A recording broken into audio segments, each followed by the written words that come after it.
husband and I experienced some pretty unique challenges as a multiracial couple. Also, could you elaborate on the experience you worked with partners from different ethnic backgrounds and cultures? That's a great question. So this wasn't something that I planned, but since I've been practicing, I tend to attract a lot of different type of cultures. I've had the opportunity to work with couples who are international and they've moved to the U.S. for work or school. Some of those combinations include a Afghanistan Brazilian couple, a Zimbabwe Mexican couple, and a Canadian Ethiopian couple. So I've had a lot of different opportunities to work with couples. And as a clinician, what we look at are those contextual factors. And we can't ignore the fact that you're not just blending two individuals, but you're blending two cultures.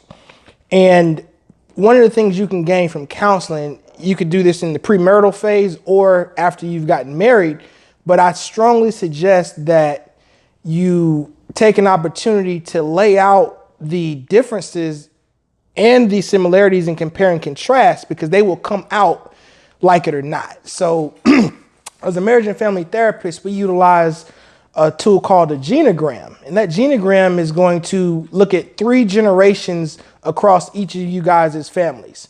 And you can identify that from the genogram, there will be some similarities, but there also may be some differences when it comes to rituals and cultures.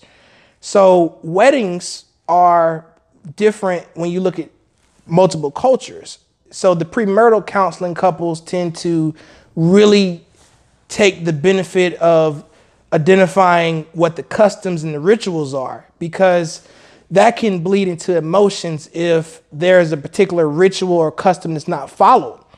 Also, I've noticed that gender roles also correlate with culture as well.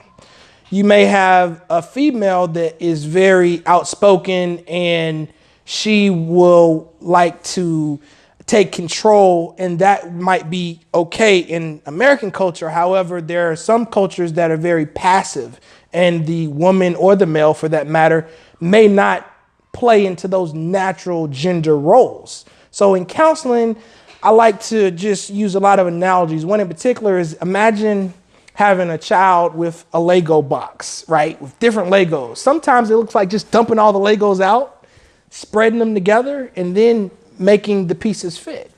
So just to kind of sum that up, I would say you can't ignore the culture. You have to hit it head on. And when you identify what's important to each other, it'll alleviate in the future stepping on each other's toes. Also, blending in mom and dad. That's another big issue. If mom would like to pass down a certain dress or ritual and the spouse doesn't want that to happen, what do you do then? So those are just some examples of how working with couples that are blending cultures together, those are some things you would be talking about or discussing in therapy.